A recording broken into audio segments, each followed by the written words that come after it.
네, 오늘은 2부 예배는 고린도후서 2장의 말씀입니다. 말씀의 제목은 교회를 속이는 사탄의 계책입니다.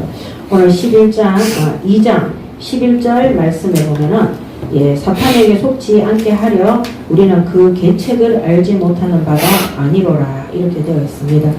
이 계책이라는 말은 어떤 일을 계획해서 그 일을 이루기 위해서 꾀를 내고 작당 모의를 하는 것을 바로 계책이라고 합니다. 그래서 이 사탄의 계책이라는 것은 교회를 무너뜨리고 성도들을 시험 들게 하고 세상의 빛과 소금의 사명을 감당하는 올바른 진리의 복음을 전파해야 되는 교회의 성도들을 무너뜨리고 분열시키고 그들이 시험 들어서 교회를 떠나도록 하는 사탄의 깨와 그들의 전략과 모략인 것입니다. 우리는 주님 부르시는 그날까지 이 땅에서 생명이 다하는 날까지 영적 싸움을 해야 된다는 사실을 명심하시기 바랍니다. 아멘. 우리가 천국 가면 사탄이 없습니다. 그들은 주님 심판하실 때까지는 재림주로 오셔서 심판하셔서 저 무서운 무적의 이 사탄의 무리들을 다 집어넣을 때까지는 이 땅에서 활동하고 하나님 앞에 성도들을 욥기서에 보면은 고소합니다.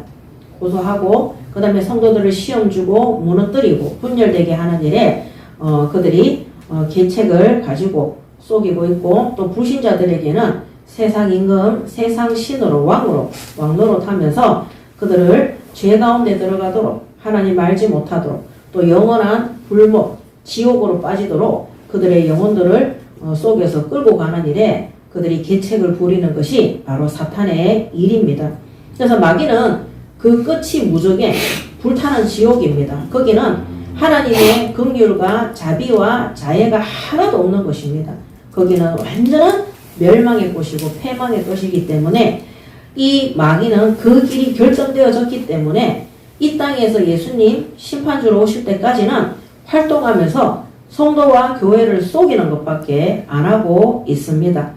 그러므로 말세가 가까워질수록 더욱더 그 정체들이 드러나면서 세상의 각종 문화와 모든 전통과 또 경제와 과학과 물질과 이 사람들 사이에 필요하다고 육신적으로 영적인 게 아니라 육신적으로 필요하다라고 생각하는 그런 모든 보이는 것들을 통해서 역사한다는 사실을 믿으시고 그리스도의 전신갑주를 입고 이 땅에서는 영적 싸움에 앞장서시기 바랍니다. 아멘. 오늘 고린도후서 2장은 교회 안에서 문제를 일으킨 자들에 대한 이런 교회 안의 범법자들에 대한 징계에 대해서 기록하고 있습니다. 그래서 첫 번째 교회에서의 징계입니다.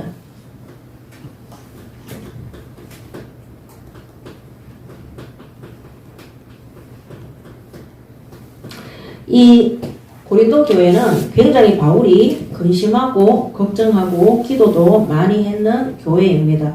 교회 안에 거짓 선지자들과 교사들과 또 세상에 이 고린도시에 있는 음란한 타락되어진 폐역한 문화들을 교회 안으로 끌고 와서 그들이 하나님을 대상으로 죄를 짓는 일이 많았기 때문입니다.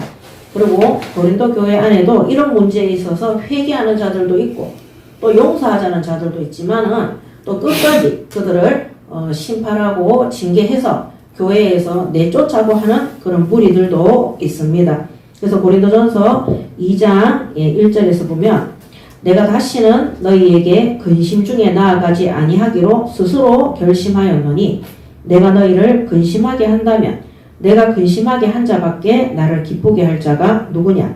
내가 이같이 쓴 것은 내가 갈 때에 마땅히 나를 기쁘게 할 자로부터 도리어 근심을 얻을까 염려하며 또 너희 모두에 대한 나의 기쁨이 모두 너희 모두의 기쁨인 줄 확신함이로라. 내가 마음에 큰 눌림과 걱정이 있어 많은 눈물로 너희에게 쏟노니 이는 너희로 근심하게 하려 한 것이 아니요 오직 내가 너희를 향하여 넘치는 사랑이 있음을 너희로 알게 하려 함이라. 이렇게 되어 있습니다. 그래서 2장 3절과 4절을 보면은 특히 3절에 보면은 이 근심하는 것 근심이 뭡니까? 이 고린도 교회 안에 있는 성도들이 잘못된 행위와 그들의 잘못된 틀린 한마디로 하나님과 원수관계에 되는 그런 모든 범법들에 대한 회개와 또 올바른 거기에 대한 올바른 징계와 판단과 그런 것들이 빨리 회복되어질 수 있는 것을 촉구하는 메시지로 바울이 쓴 것을 볼 수 있습니다.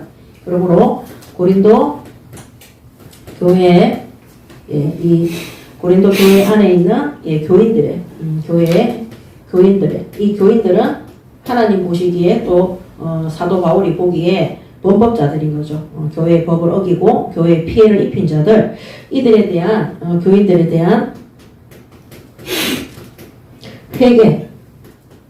회개를 촉구하고 그 다음에는 정확하고 올바른 판단력으로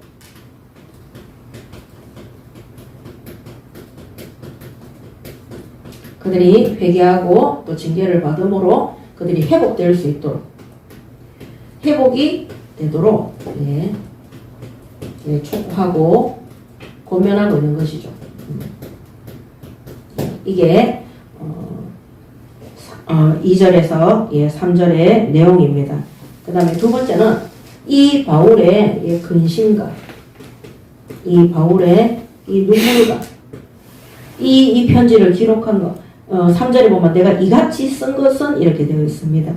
그래서 4절에 내가 마음에 큰 눌림과 걱정이 있어 많은 눈물로 너희에게 썼노니 이는 너희로 근심하게 하려 한 것이 아니요 오직 내가 너희를 향하여 넘치는 사랑이 있음을 너희로 알게 함이라. 이 바울이 고린도 교회를 향한 이 성도들에 대한 근심과 눈물과 이런 모든 것들이 이 고린도 교인들에 대한 바울의 사랑을 이 바울의 애틋한 이 바울의 이 애틋한 사랑에 대한 것들을 전달하고 있습니다. 그래서 우리는 무조건 막 교회를 생각할 때에 기쁘고 감사한 것도 중요하지만은 교회 안에 범법자들 하나님의 말씀을 혼돈되게 하고 교회를 시험 들게 하고 또 교회 안에서 교회의 법을 지키지 않으므로 교회를 어렵게 하는 이런 자들에 대해서는 성도들이 미혹당하지 않도록 그들이 시험 들지 않도록 특히 우리 교역자들과 중직자들은 눈물과 근심과 걱정함으로 그들을 권면하고 또 그들을 위해서 기도하고 또 때로는 올바른 판단력으로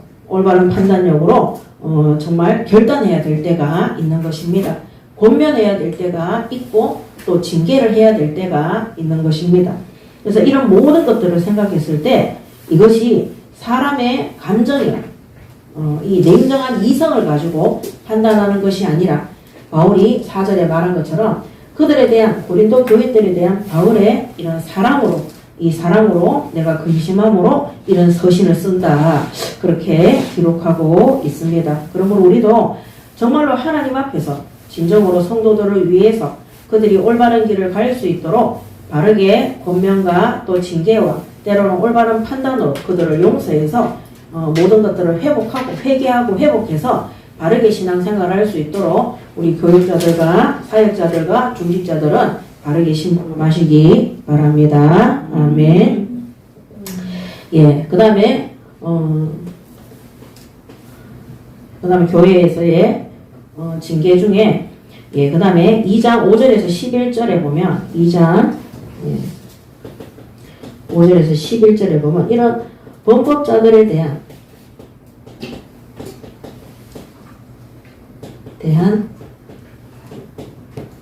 조치에 대해서 나옵니다. 교회에서의 조치를 이렇게 하라. 5절에 보면 근심하게 하는 자가 있었을지라도 나를 근심하게 한 것이 아니요 어느 정도 너희 모두를 근심하게 한 것이니 어느 정도라 함은 내가 너무 지나치게 말하지 아니하려 함이라. 이러한 사람은 많은 사람에게서 벌 받는 것이 마땅하도다. 그래서 고린도전서 5장 4절에서 5절에도 보면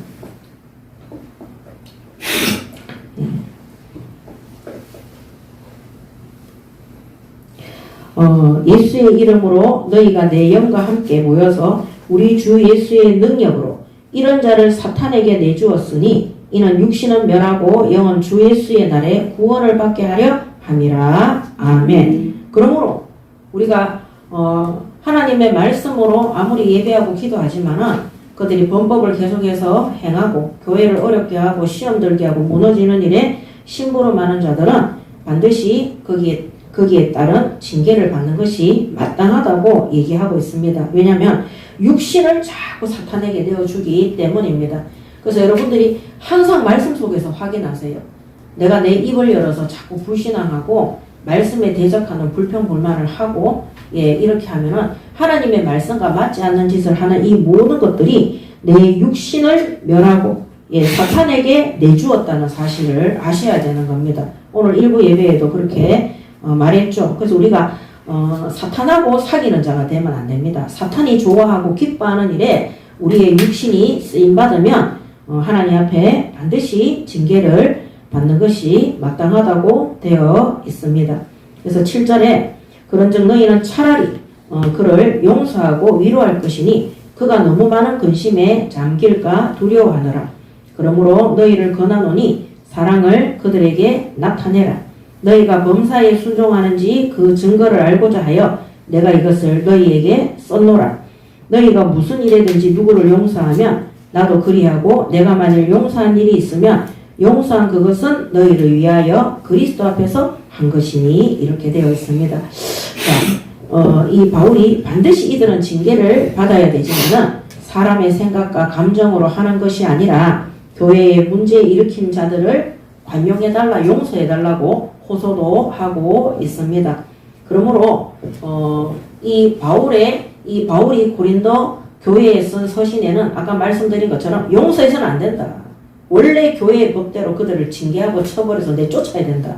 이런 자들이 있는가 하면은 아니다. 그들이 회개하고 그들이 교회에서 쫓겨나는 것을 알고 치리당하는 것을 알고 그들이 회개하고 돌이켰을 때는 그들을 용서하고 받아줘야 된다. 이런 부류들이 나뉘어져 있었기 때문에 바울이 이것이 사람의 생각으로 하는 것이 아니라 하나님의 간용, 하나님의 은혜 속에서 그들을 차라리 용서해서 이때는 회개했을 때를 전제하는 것입니다. 그래서 그들을 회개해서 돌이킬 수 있도록 회복할 수 있도록 도와주라고 말씀하고 있는 것입니다. 그러므로 그들이 회개하면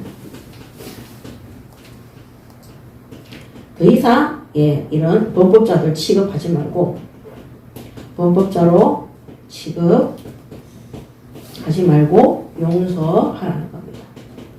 용서하고 뭡니까? 관용을 베풀으라는 겁니다. 그들이 회복할 수 있도록. 그래서 더 이상 질책하지 말고 관용을 베풀으라는 것은 용서하고 사랑으로 관용을 베풀어라. 사랑으로 그들을 품어주고 사람들을 대할 때 범죄자 취급하지 말고 그들을 사랑으로 대하라는 겁니다. 사랑, 용서하고 사랑으로 대하라. 근데 우리도 잘못할 수 있어요. 우리도 실수할 수 있어요. 그래서 사람들은 항상 다른 사람들 판단하고 비난하고 정죄할 때 자기 자신은 안 그렇게 될 줄 생각하는데 반드시 우리가 거울로 삼아야 됩니다.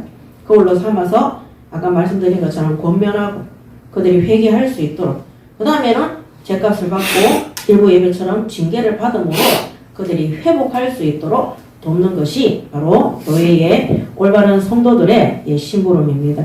그 다음에 그러므로 바울의 이런 말씀을 통해서 우리가 징계하는 이유는 교회에서 이런 징계를 하는 이유는 그 사람을 멸망시키기 위해서 완전히 어디 보내기 위해서 그렇게 하는 것이 아니라 징계의 참 목적은 심판이나 이런 형벌 하나님 앞에 뭡니까 교회에서도 쫓겨난다든지 이런 교회에서 징계를 받도록 하는 것이 아니라 말씀드린 것처럼 이 징계의 목적은 회개할 수 있도록 이 회개와 연단을 통해서 제일 중요한 게 뭐냐면 교정될 수 있도록 교정이 돼야 돼요. 바르게. 그래서 그 사람이 일평생 동안 신앙생활을 할 때 올바르게 할 수 있도록 교정해 줄 수 있어야 되는 겁니다. 우리가 하나님 앞이든 사람 앞이든 무슨 일이 교회에 잘못을 했든 우리가 회개하지 않는 사람은 더 이상 연단도 없고 교정도 안 되는 겁니다. 회개가 따를 때 우리 욥기서에도 보면 욥이 회개할 때 하나님이 그를 연단을 통해서 순금과 같이 오직 복음 속에 사용하시는 그런 내용들을 볼 수 있습니다. 그래서 우리가 회개함이 없는 자, 잘못된 것을 인정하지 않는 자들에게는 하나님의 이 연단이라는 것은요, 시험이 아닙니다. 무너뜨리는 시험이 아니라 그 사람을 다시 강성한 자로 믿음 가운데 세우기 위해서 하나님이 주시는 회복의 축복입니다. 그래야지만이 사람이 교정이 되는 것입니다. 그 교정이 안 된 상태에서는 우리 세상에서 잘못을 해서 교도소나 감옥에 간 사람들은 자기 잘못을 알까요? 그 형벌을 적게 받기 위해서, 형량을 적게 받기 위해서 잘못했습니다 하고 반성문을 적게 하거든요. 근데 그 사람들이 아무리 그렇게 하더라도 진정한 회개가 안 되었을 때는 사회에 나왔을 때 교정되지 않습니다. 그래서 계속해서 죄를 어떻게 합니까? 반복하는 거예요. 우리 성도들이 교회에서 진정으로 범법자들에 대한 조치가 없이 무조건적인 사랑으로 긍휼로 대하다 보면은요, 교회 안에 많은 악들이 범람하게 되는 겁니다. 잘못과 제약들을 마치 문화처럼 행하게 되는 것입니다. 그래서 이런 부분들을 굉장히 우리가 조심하고 내 자신이 이런 범법자 속에 들어가지 않도록, 내가 죄를 만연하게 생각하고 죄를 쉽게 간과하는 그런 자 속에 들어가지 않도록 항상 자기 자신을 일부 예배 말씀처럼 거룩하고 성결한 하나님의 형상대로 살아갈 수 있도록 잘 점검하시고 인도받으시기 바랍니다. 아멘. 그래서 이게 회개를 진정으로 하면 하나님께서 연단하십니다. 근데 이 연단을 통해서 사람들이 낙심하는 것이 아니라 참복음을 참복음을 깨닫는다는 것은 무슨 말입니까? 내가 죄인임을 깨닫게 돼요. 죄인임을 깨달아 하나님의 은혜로 주신 이 진리의 복음을 정말로 믿고 의지하고 체험하게 되는 것입니다. 한마디로 하나님의 은혜로 내가 구원받았다는 것을 인정하게 돼요. 하나님의 은혜로 이 진리의 복음이 나를 해방시키고 성령께서 우리를 인도하신다는 사실을 체험하게 되는 겁니다. 그때부터 교정의 역사가 일어납니다. 아, 내가 이런 길을 선택해서는 안 되는구나. 하나님께서 잘못된 예배를 통해 자기 동생 아벨을 쳐 죽인 가인에게 이거를 허락하셨어요. 가인은 회개했습니까? 안 했습니까? 회개 안 했습니다. 교정이 안 됩니다. 그래서 가인의 후손들은 계속해서 뭡니까? 하나님의 복음을 전파하는 자들을 대적하고 하나님을 아는 민족이지만 그들은 구원받지 못한 이방인처럼 살아가게 되는 것입니다. 우리 교회 하나님은 막 시험을 주시고 연단을 주시고 우리를 혹독하게 해서 이 땅에서 영원토록 불행하게 살면서 복음 전파하도록 막 그 시험을 이기도록 그렇게 하시는 분이 아닙니다. 우리의 잘못된 죄를 교정하시고 우리가 이 땅에서 올바른 하나님의 자녀로 그리스도의 제자로 쓰임받기 위해서 우리에게 이런 징계에 대한 것들을 하시는 거예요. 우리가 얼마나 고집이 센지 모릅니다. 그래서 하나님이 이스라엘 민족을 가나안 땅 입구에서 어디로 갔습니까? 광야로 데리고 들어갔잖아요. 그 광야에서 40년간 끊임없이 하나님을 대적하고 뭡니까? 징계받고 처벌받고 그러면서 태어난 아이들은 가나안 땅에 들어갈 정도로 그들이 자기 부모들의 불신앙을 본받지 않았어요. 하나님의 역사를 보고. 그래서 가나안 땅에 들어간 사람들은 여호수아와 갈렙처럼 계속해서 믿음을 고백하고 그들은 징계받은 적이 없어요. 여호수아와 갈렙은 징계받은 적이 없습니다. 그러므로 우리가 이런 징계나 하나님 앞에 연단을 받을 때는 하나님이 우리를 제약에서 떠나 우리가 불의한 것에 떠나 하나님의 사람으로 온전케 되어지고 거룩한 삶을 살아갈 수 있도록 교정될 수 있도록 그렇게 한다는 사실을 믿으시고 모든 고집을 버리시고 하나님 말씀에 순종하시고 회개하고 따르시기 바랍니다. 아멘. 그래서 어떤 사람은 빨리 교정이 돼요. 어떤 사람은 30년, 40년, 50년 다 안 돼. 그러니까 이 땅에서 살면서 왜 나는 예수 믿는데 이렇게 고난이 많냐고 얘기하거든요. 고집을 피우고 하나님의 그 결국에는요 계속 징계만 받다가 인생 끝나는 겁니다. 하나님은 우리를 부욕해 하시고 축복하시고 건강하게 하시고 애굽 땅에 있던 모든 재앙과 저주가 이 땅에 우리 구원받은 자들에게 내리지 않도록 하나님이 역사한다는 사실을 믿으시기 바랍니다. 아멘. 그래서 성경에도 진짜 예수 믿고 응답받는 사람들은 다 세상의 지도자가 되고 축복받는 사람이 됐어요. 우리가 성경의 위인들 뿐만 아니라 20세기에 현대의 신앙의 위인들도 보면 전부 다 하나님 앞에 영육간의 응답과 그 후손들이 축복받는 것을 볼 수 있습니다. 그래서 우리가 불신 세계에서도 너무 고집이 센 사람들은 교만하다 하고 사람들이 인정을 잘 안 해줍니다. 여러분 세상도 있잖아요. 겸손한 사람을 좋아해요. 가수들도 앞에 나와서 잘난 척하면 사람들이 좋아합니까 싫어합니까? 제가 있잖아요. 요새 이런 뭐 연예인들 보면은 있잖아요. 그 인기라는 거 있죠. 인기라는 거. 그 요새 막 유튜브가 발달이 됐잖아요. 한 번은 제가 보니까 인기 절정에 오르다가 사라진 가수들 하면서 탁 올라온 게 있다. 베스트 10 하면. 맞아요. 제가 옛날에 봤던 그런 가수들이 맞아요. 근데 한 곡을 내고 그 한 곡이 막 가요 톱10에서 10번씩, 4번씩 상 받고 이랬는데 없어졌어요. 아, 인기라는 것은 거품하고 똑같은 겁니다. 왜? 우리가 교만하고 하나님의 자리에 올라가면은, 예, 그렇게 되지만 불신자들 세계에서도 그 인기라는 것이 금방 사라질 거라는 것을 거기에 표현해 놨다니까요. 그러므로 오늘 영생을 주관하시고 우리에게 영원한 응답을 주시는 하나님 앞에 온전히 순종하시고 우리의 잘못된 것들은 징계를 받고 연단을 받아 하나님의 사람으로 회복되어지는 응답 받으시기 바랍니다. 아멘. 그래서 이 징계라는 것은요, 이 징계라는 것은 예, 사랑과 예, 용서가 전제되는 것이 징계입니다. 사랑과 용서가 전제, 주된 목적이 돼야 돼요. 그래야지만이 징계를 할 수 있습니다. 그래서 교회에서도 예, 범법자들, 교회에 피해를 입히거나 예, 그런 자들, 어려움을 준 자들을 징계할 때에는 이게 전제가 돼야 돼요. 정말 그 성도들의 영혼을 사랑하고 그 범법자를 용서하는 마음으로.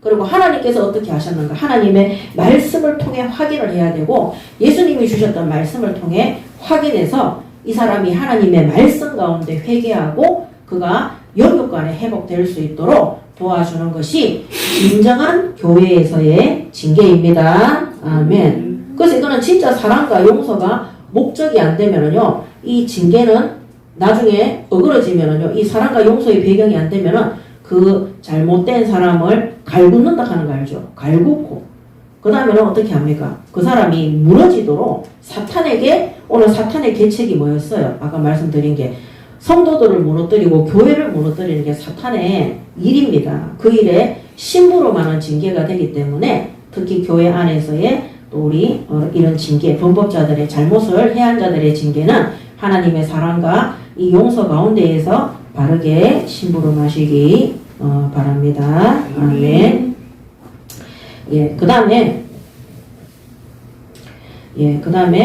2장 6절에 보면은요, 2장 6절에 보면 이런 사람은 많은 사람에게서 예, 벌 받는 것이 마땅하리다. 아까 전에 이렇게 말씀드렸는데 여기에서 말하는 벌 받는 것, 2장 6절에 벌 받는 것. 자, 이게 바로 뭡니까? 출교. 주석에 찾아보면 교회에서 내침을 받는 출교라고 되어 있습니다.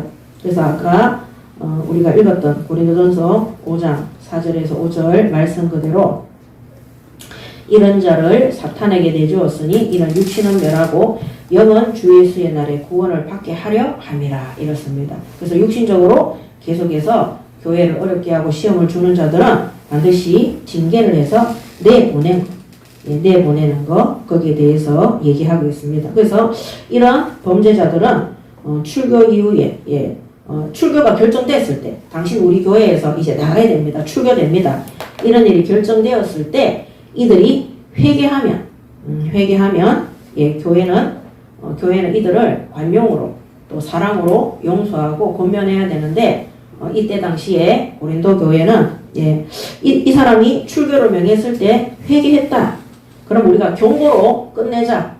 징계를 좀 하고 내보내진 않는 거죠. 거기에 따르는 징계를 내리고 예, 징계가 출교지만 거기에 따른 경고 어떤 뭐 잘못된 것에 뭐 모르겠지만 뭐 헌금이나 이런 것을 할 수 있도록 하겠죠. 뭐 봉사라든지 그렇게 해서 그런 경고로 만족하는 그리고 출교라는 그 자체가 교인들 앞에서 출교를 당하는 것이기 때문에 큰 창피고 부끄러움입니다. 그래서 그런 것을 했기 때문에 경고로 그치자 이렇게 하는 다수들이 있었고요. 끝까지 회개했더라도 잘못된 것은 거기에 대한 출교에 대한 예를 들면 형량이 정해졌다면 그거를 집행해야 된다 하는 소수들이 있었다 그래요. 그래서 계속 이제 나뉘어져서 부딪히기 때문에 바울이 이 말 그래 너희들이 말이 맞다.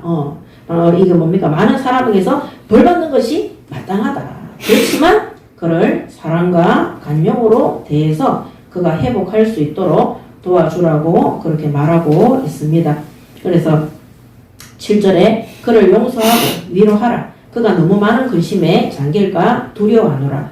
그러므로 너희를 권하노니 사랑을 그들에게 나타내라. 그래서 아까 말씀드린 것처럼 사랑과 용서를 전제로 그들을 징계해라. 너희가 범사에 순종하는지 그 증거를 알고자 하여 내가 이것을 너희에게 썼노라. 너희가 무슨 일이든지 누구를 용서하면 나도 그리하고 내가 만일 용서한 일이 있으면 용서한 그것은 너희를 위하여 그리스도 앞에서 한 것이다. 이렇게 말하고 있습니다. 자, 오늘 2장 10절에 그리스도 앞에서 용서하라 그랬습니다. 자, 골로새서 3장 13절에 보면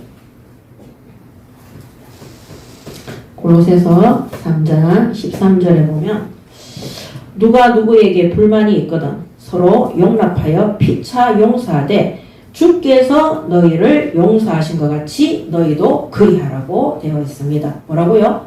주께서 우리를 용서하신 것처럼 그를 용납하고 용서하라고 그렇게 말하고 있습니다. 그러므로 우리가 형제를 용서할 때는 내 뜻대로 하는 것이 아니고 누구의 뜻대로? 하나님의 뜻대로.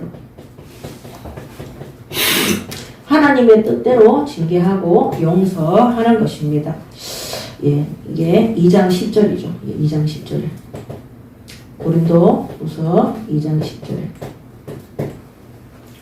그 다음에 예, 마태복음 6장 12절에 주기도문이죠. 마태복음 6장 12절에 주기도문인데 우리가 우리에게 죄 지은 자를 사하여 준 것 같이 우리 죄를 사하여 주옵시고 하나님이 우리를 용서하신 것처럼 저들의 죄를 용서해달라고 누구 죄부터 먼저 회개합니까? 우리의 죄부터 먼저 점검을 하는 것입니다. 마태복음 6장 12절입니다. 예, 그 다음에 마태복음 또 6장 14절에 너희가 주기도문이 끝난 이후에 예수님께서 이렇게 말씀하십니다. 너희가 사람의 잘못을 용서하면 너희 하늘 아버지께서도 너희 잘못을 용서하시려니야. 6장 14절에 우리가 사람의 잘못을 용서하면 어떻게 한다고요? 하나님께서도 우리의 잘못을 용서한다 그랬습니다. 그러므로 교회에서 징계를 할 때는 항상 하나님의 사랑과 용서를 전제로 해야 되는 것입니다. 아멘. 그래서 우리가 판단자가 될 수는 없어요. 우리가 판사가 되고 우리가 법을 집행해서는 절대 안 되는 것입니다. 자, 마가복음 11장 25절에도 마가복음 11장 25절에도 서서 기도할 때에 아무에게나 혐의가 있거든 용서하라.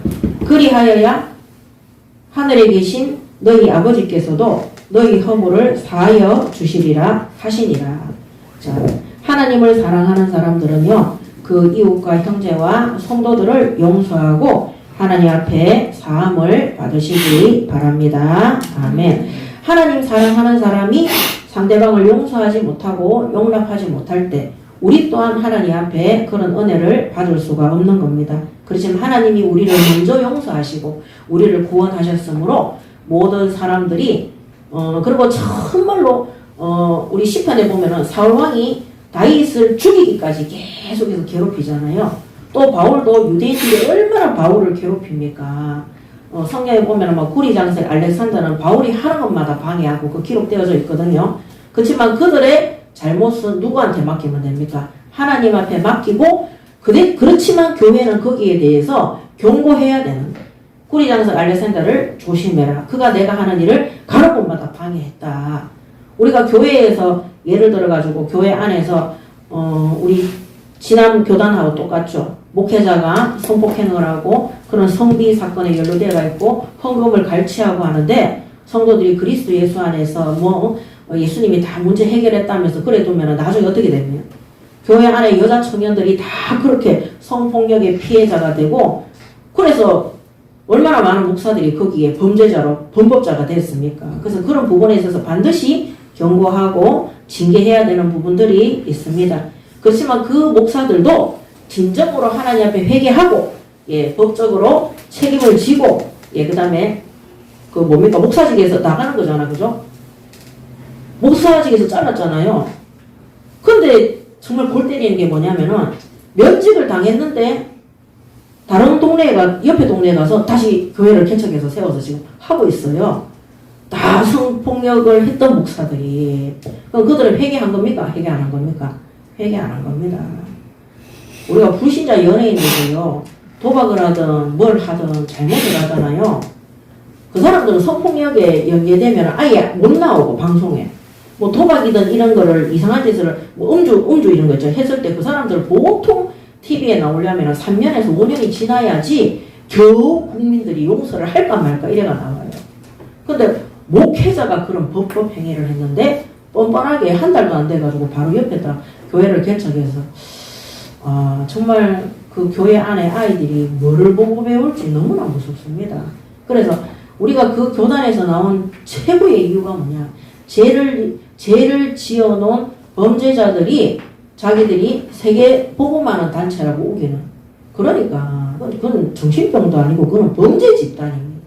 그래서 제가 하나님 앞에 우리 교회 성도들 앞에 후대들 앞에 신학생들 앞에 더 이상 거짓말을 할 수 없기 때문에 중요한 결단을 내린 겁니다. 자, 그래서 우리가 이 용서도 그들이 회개했을 때 용서하는 겁니다. 아시겠죠? 회개하지 않으면요, 죄를 계속해서 반복합니다. 그 이용합니다. 자, 그래서 누가복음 17장 4절에 보면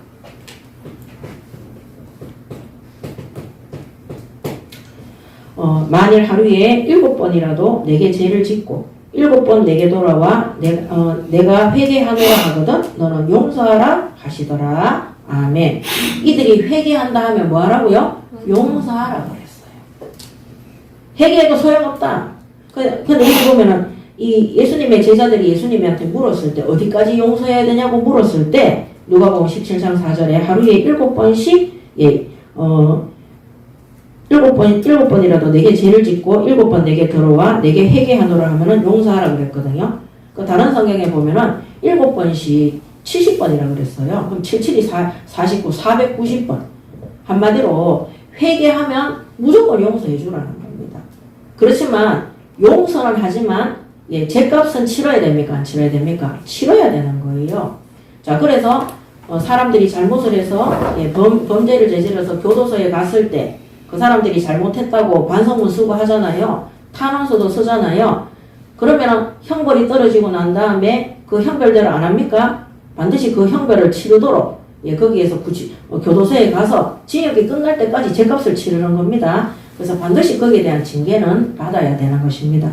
그리고 인간이 간사해서요, 거기에 대한 징계를 안 받잖아요.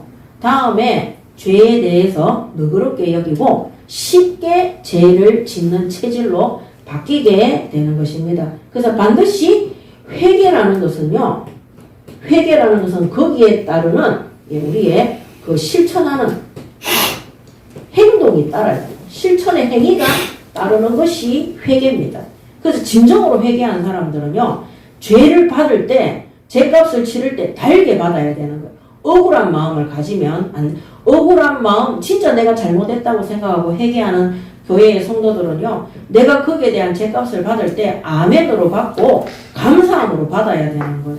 거기에 대해서 너무하다, 뭐 하나님은 누구는 이렇게 봐주고 누구는 저렇게 봐주고, 하나님은 우리의 머리털 한 가지도 다 쓰시는 하나님이십니다.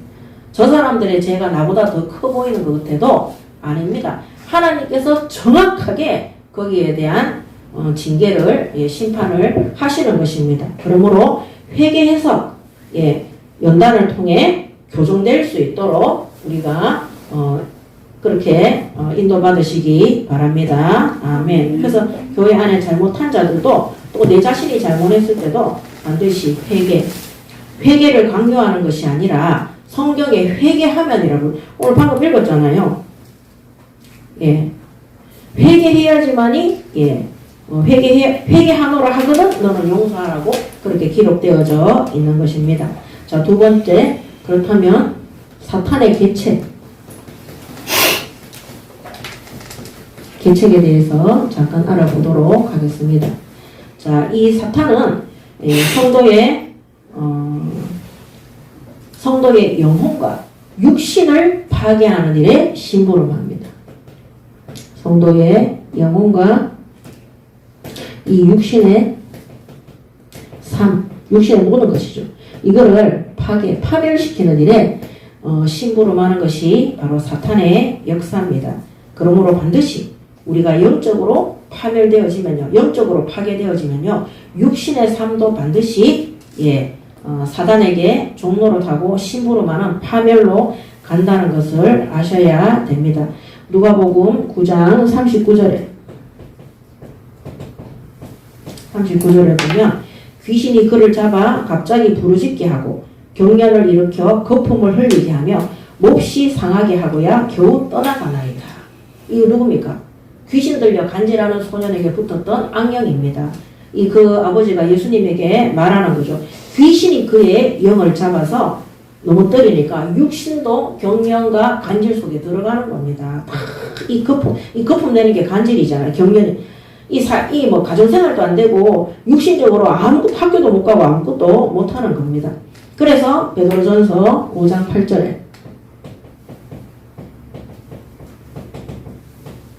근신하라 깨어라 너희 대적 마귀가 우는 사자같이 두루다니며 삼킬 자를 찾나니 이렇게 기록되어져 있습니다. 그래서 우리의 영육관을 사탄이 우는 사자처럼 굶주려서 잡아먹는 거죠. 머리를 아작을 내는 거죠. 그래서 이런 사탄이 우는 사자처럼 두루다니며 삼킬 자를 찾고 있다. 그래서 우리는 영적 싸움하는 거, 사단과 영적 싸움하는 거, 이거를 피곤하게 생각하지 말고 이 땅에서 우리의 생명이 다하는 날까지 영적 싸움에 동참하시고 그리스도의 전신갑주를 입고 응답받으시기 바랍니다. 아멘. 그 다음에 두 번째, 사탄은 성도들끼리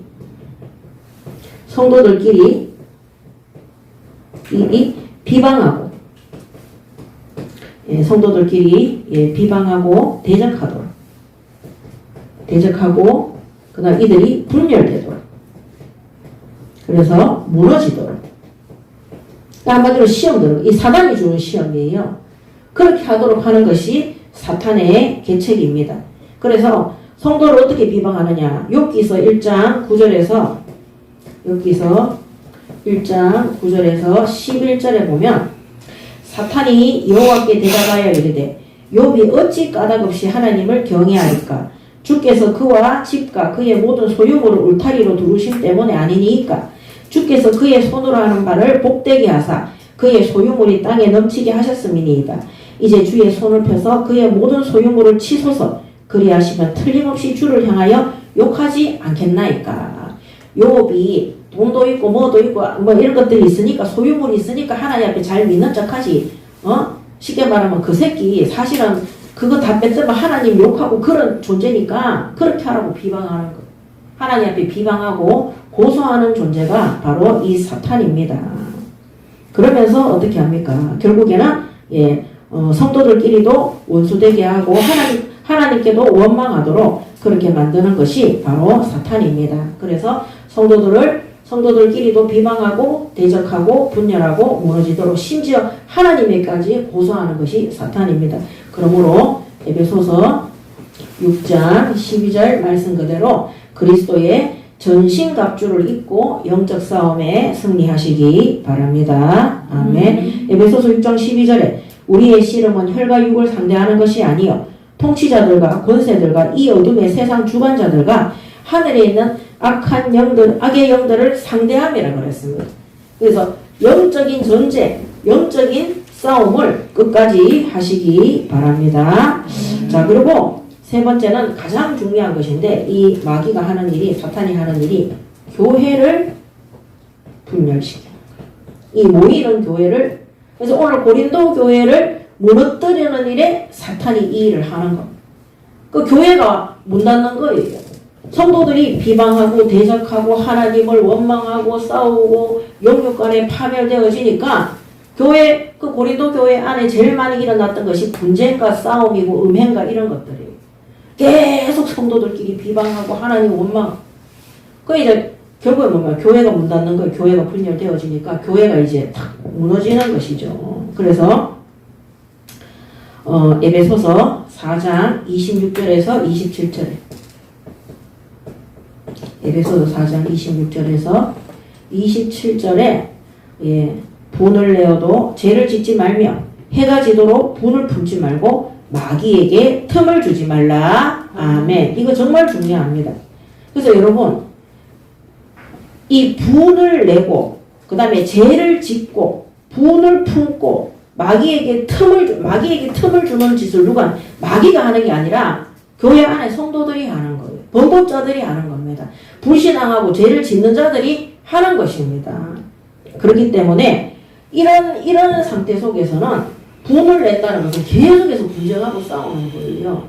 그래서 싸움하는 교회, 더 이상 예수님이 머리 된 교회, 주인 된 교회가 아닙니다. 그리고 죄를 짓는 교회, 죄를 지어도 안일하게 생각하는 그 교회, 더 이상 성령의 역사가 없는 곳입니다. 그럼 예수님이 머리 되지 않고 주인 되지 않고 성령이 역사하지 않는 그곳은 뭡니까? 귀신 신전입니다. 귀신. 그래서 마귀에게 틈을 줘. 온전신의 마귀예요. 마귀. 그래서 교회가 어떻게 됩니까? 문 닫는 거예요. 하나님이 사탄에게 그 교회를 분열하는 교회, 분쟁하고 싸우고 마귀에게 틈을 주고 항상 싸우고 쉬지 않고 싸우고 범사에 싸우고 분쟁하고 분을 품지 않고 용서하지 않는 이런 교회에 마귀가 주인 되어서 귀신 신전이 되고 우상 신전이 되니까 하나님이 촛대를 옮기는 겁니다. 그래서 바울이 오늘 뭐라 그랬습니까? 바울이 내가 마음에 큰 눌림과 그 다음에 4절에 나오죠. 걱정이 있어 많은 눈물로 너에게 했다. 이 고린도 교회 안에 와 있는 이 바울이 디도를 통해 가지고 고린도 교회의 상황을 듣는데 완전히 이 교회가 맨날 싸우고 분쟁하고 난리인 거예요. 음해가 타락가 하나님의 성령이 떠날까봐 이 고린도 교회에 바울과 저 누굽니까 브리스길라 부부와 이런 사람들이 주축이 세워서 고린도시에 세운 교회가 고린도 교회입니다.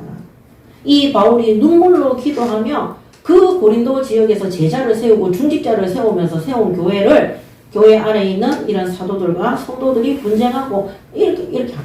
이 사탄의 계책입니다. 그래서 여러분 저 보세요. 교회 안에서 싸우지 마세요. 말다툼도 하지 마세요. 다른 사람에 대해서 일러 바치거나 비방하는 말 하지 마세요. 정말 거기에 대한 비방과 어떤 징계가 있다면 사랑과 용서를 전제로 하시기 바랍니다. 아멘. 이거를 전제로 하잖아요. 교회 안에 잘못된 자를 불러서 얘기할 때 그 사람이 진심으로 회개하고 돌이키도록 되어 있습니다. 안 그러면은요, 내가 하나님의 자리에서 내 기준에서 막 사람을 판단하고 교회가 분열이 되는 분쟁, 싸움, 엉망진창이 되는 겁니다. 싸우는 교회 아닙니다. 그거 악신 들린 모임입니다. 그냥. 그래서 교회들이 다 문 닫고 무너지는 거예요.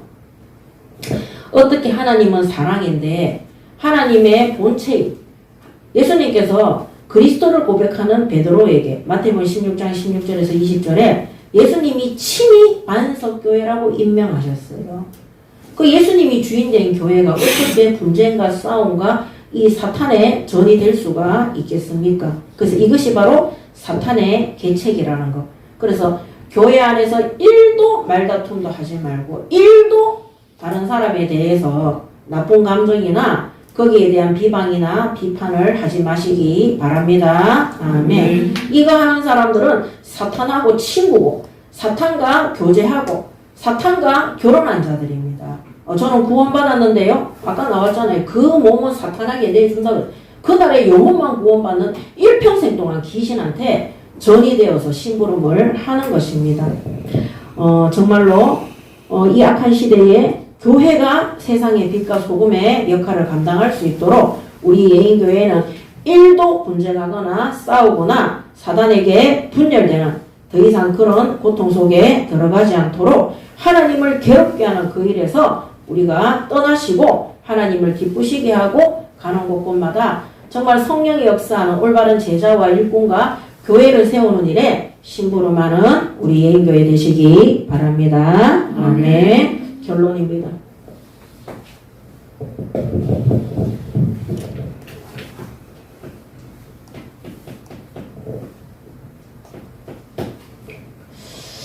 예, 결론, 고린도후서 2장 12절에서 17절입니다.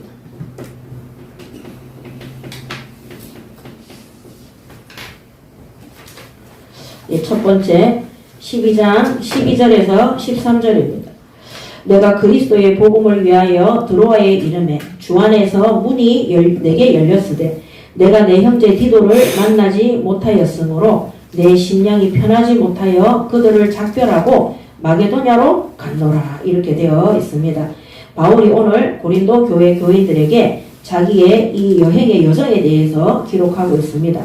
원래는 바울이 에베소에서 마게도냐로 바로 가기로 한 거예요. 근데 여기 보면은 내가 그리스도의 복음 안에서 드로아에 이름에 주 안에서 문이 열렸다는 거예요.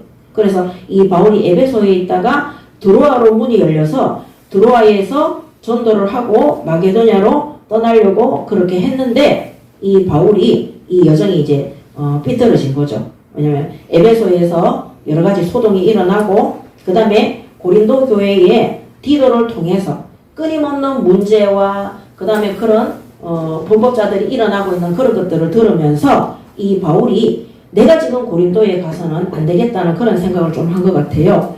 그 전에 고린도전서를 기록하면서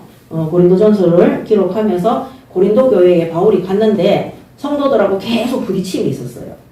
왜 부딪힘이 있었겠어요? 고린도 교회가 이루 말할 수 없는 거짓된 문화와 그들의 방탕하고 음란한 행위의 문화와 아까 말씀드린 거죠. 범법자들이 날개를 치고 돌아다닐 정도로 그런 상황 속에 있으니까 이 진리 속에서 성경 말씀대로 전하는 바울의 말을 듣겠어요?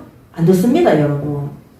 사람들이 있잖아요. 우리가 가서 막 복음 전하면 예 막 기다렸다는 듯이 들을 것 같습니까? 제가 개척할 때 불신자들 데리고 개척한 게 아니라 다 믿는 자들 데리고 개척했다니까요. 얼마나 하나님 말씀을 안 듣고 자기들이 주장대로 하는지 제가 정말 놀랐어요. 그래서 이 바울하고 그들이 계속 이들이 안 받아들이는 거죠. 그래서 우리 전에 했잖아요.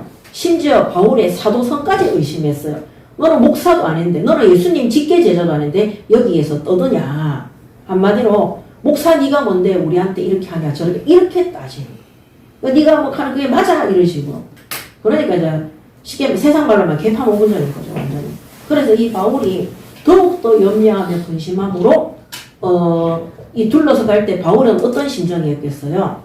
가서 말로 해서 안 되기 때문에 하나님 앞에 간절한 기도와 성령의 역사와 은혜를 구하는 시간을 가진 거예요. 누가 하셔야 되기 때문에 하나님이 하셔야 되는 거예요. 그래서 여러분 현장에서 이런 교회 안에 어려운 문제들을 만났을 때 그거를 해결하려고 설치지 마시고 뭐 해야 된다고요? 하나님 앞에 간절히 기도하시기 바랍니다. 아멘. 그래서 기도를 통해서 고린도 교회의 여러 가지 안부와 그런 것에 대한 끊임없는 사건 때문에 그런 사정들 때문에 불안과 염려 속에 이 바울이 바로가지를 못한 겁니다. 그래서 나중에 바울과 디도가 우리는 드로아에서 만나자 그랬는데 만약 못 만나면은 마게도냐에서 만나자 뭐 이렇게 그런 사정들을 오늘 바울이 12절과 13절에 말하고 있습니다. 내 형제 디도를 만나지 못함으로 내 심령이 편하지 못하여 그들을 작별하고, 원래는 고린도로 가야 되는데 마게도냐로 그런 거예요. 그래서 이때 보면은 우리가 고린도서 1장에 보면 디도는 고린도 교회로 가고 있었어요. 그래서 거기서도 만나려고 했는데 바울이 이 편지를 통해서, 디도의 소식을 통해서 내가 지금 가서는 안 되겠다는 그런 이제 어려움에 직면을 한 것입니다. 지금도 우리 예인교회가 세계교회, 한국교회를 놓고 기도할 때 바울과 같은 이런 심정으로 기도하시기 바랍니다. 아멘. 우리가 어떻게 교회를 변화시킬 수 없습니다. 아무리 한국교회, 세계교회가 잘못된 일을 할지라도 하나님께서 주인 되어 주셔서 하나님께서 징계하시고 회복할 수 있도록 우리는 바울처럼 눈물과 진짜 하나님 앞에 진정한 용서와 사랑으로 그들을 위해서 기도해서, 우리 세계선교 114 기도할 때 제가 항상 그 기도하거든요. 하나님, 전 세계에 26곳 전쟁 속에 있는 이 국가들과 하나님을 대적하는 237 국가와 모든 모르는 섬나라와 종족들이 우상 숭배를 버리고 그들의 고통과 어려움과 전쟁이 오히려 복음받는 기회가 되어서 복음 전파하는 국가로 변화되게 해달라고 그렇게 기도하거든요.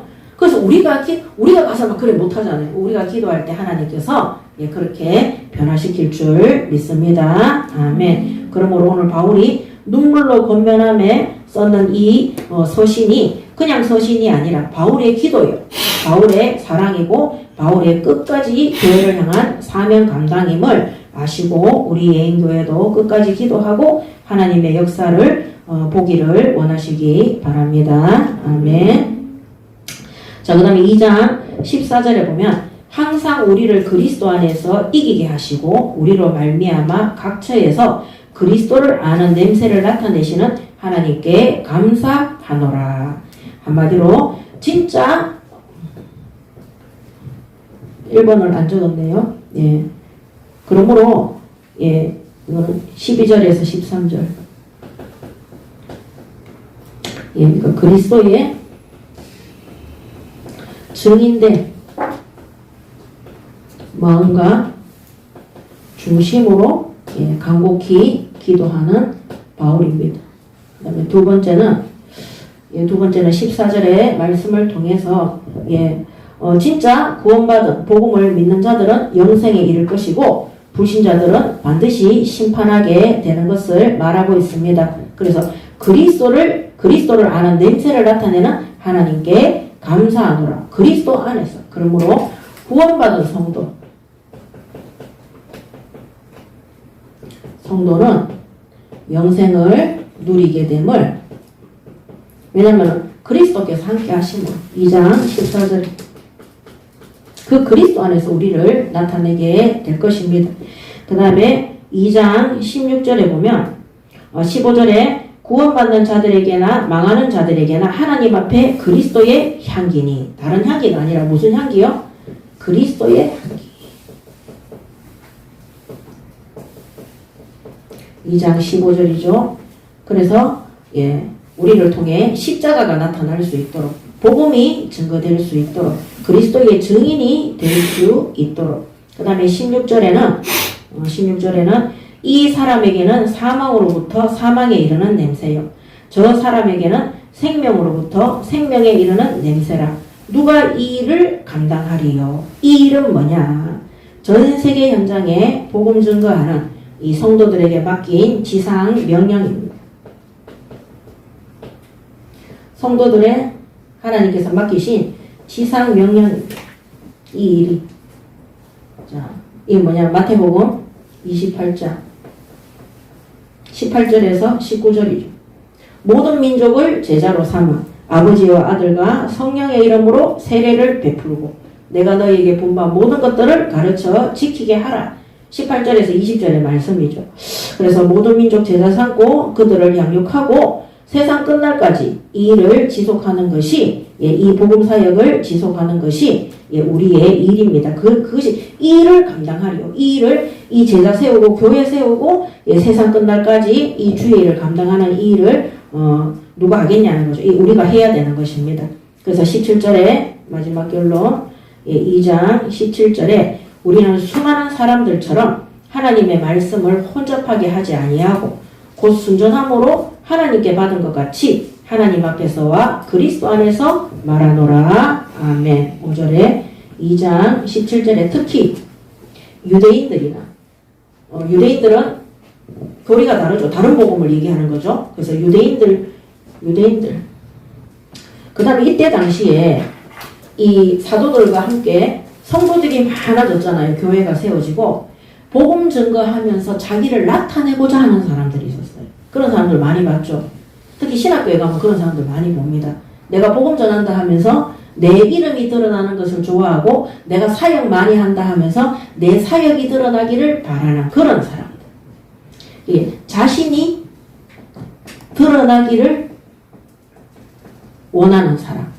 이런 사람들을 말하는 거예요. 그래서 이런 사람들, 이 유대인들이나 하나님 말씀 안 믿는 그리스도를 믿지 않는 이런 사람들이나 그 다음에 복음을 이용해서 나를 나타내고 나를 자랑하기 위한 이런 사람들처럼 하나님의 말씀을 혼잡하게 하지 아니하고 순전함으로 하나님께 받은 것 같이 하나님 앞에서와 그리스도 안에서 말하노라.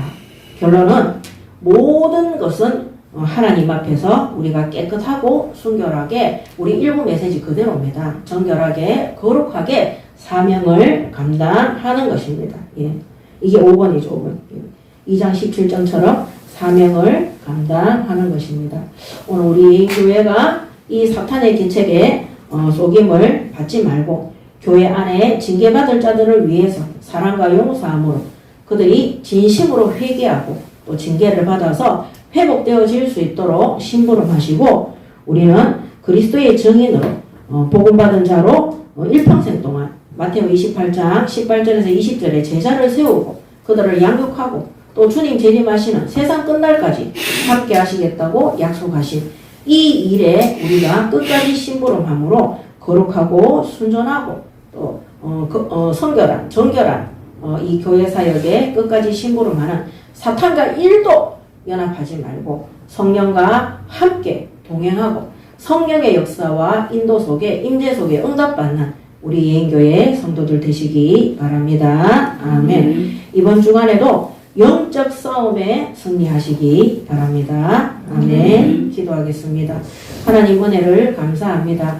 오늘도 교회를 무너뜨리고 분쟁하고 분열하고 또 싸우게 하고 타락하게 하는 모든 사탄의 계책과 우리가 영적 싸움에 승리할 수 있도록 내가 받은 구원과 이 그리스도의 능력의 역사를 믿으며 하나님께서 세우신 이 교회가 전 세계 현장에 제자와 일꾼과 세계 선교에 바르게 심부름하는 교회가 될 수 있도록 우리 예인교회 모든 성도들이 깨끗하고 순결하고 정결하고 또 굳센 믿음 가운데 영적 싸움에 승리하며 끝까지 세계 선교에 심부름하는 교회와 성도 될 수 있도록 축복하시고 인도하여 주시옵소서. 감사드리며 우리 주 예수 그리스도 이름으로 기도드립니다. 아멘.